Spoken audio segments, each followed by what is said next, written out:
मेरा नाम जमान है।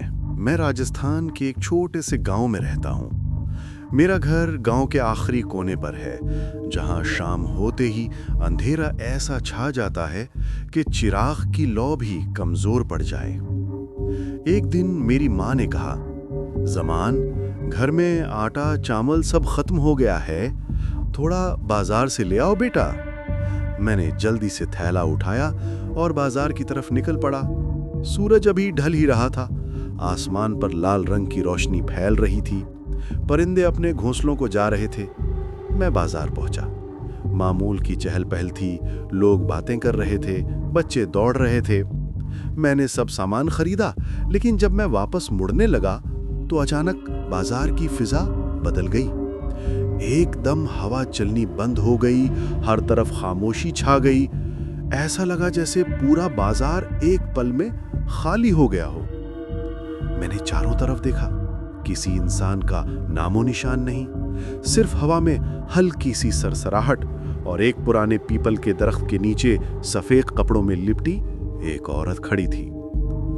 उसके बाल जमीन को छू रहे थे, चेहरा बालों में छुपा हुआ और हाथों में एक पुराना थैला था। मैंने घबरा कर पूछा, आपको कुछ चाहिए? औरत ने आहिस्ता से सर उठाया। उसकी आंखें खून की तरह लाल थीं। उसके होंठों से एक टूटी हुई आवाज निकली, मेरा थैला, तुमने मेरा थैला उठाया है। मैं चौंक गया। मैंने नीचे देखा, मेरे हाथ में वाकई एक और थैला था जो मैंने बाजार से नहीं उठाया था। मुझे याद ही नहीं था कि ये कहां से आया। मैंने जल्दी से वो थैला नीचे रखा और भागने लगा, मगर जितनी तेजी से भागता उतनी ही वो औरत मेरे करीब आती जाती। हर मोड़ पर वो सामने आ खड़ी होती, हर साए में उसका चेहरा झलकता। जब मैं गांव के दरवाजे के करीब पहुंचा तो अचानक मेरा पैर किसी चीज से टकरा गया और मैं जमीन पर गिर गया। आंखें खोली तो वो औरत मेरे ऊपर झुक रही थी और उसकी सांस मेरे चेहरे पर महसूस हो रही थी। फिर उसने एक जोरदार चीख मारी। सब कुछ अंधेरे में डूब गया। जब मैं होश में आया तो अपने बिस्तर पर था। माँ और गांव वाले मेरे इर्द गिर्द खड़े थे। माँ रो रही थी, कह रही थी, जमान, तुम बाजार के पास बेहोश गिरे मिले। लोग कह रहे हैं कि तुम कब्रिस्तान के रास्ते से आए थे। मैंने उठकर देखा, मेरा थैला बिस्तर के पास रखा था, मगर अब वो खाली था और उस पर मिट्टी और खून के निशान थे।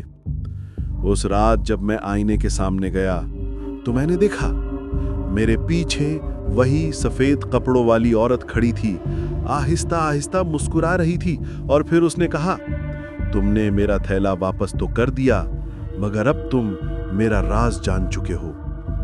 रोशनी झपकी, आईना टूटा और मैं चीख उठा। तब से आज तक जब भी शाम के वक्त बाजार से गुजरता हूं, वो औरत पीपल के दरख्त के नीचे नजर आती है, अपने थैले के साथ मेरा इंतजार करती हुई।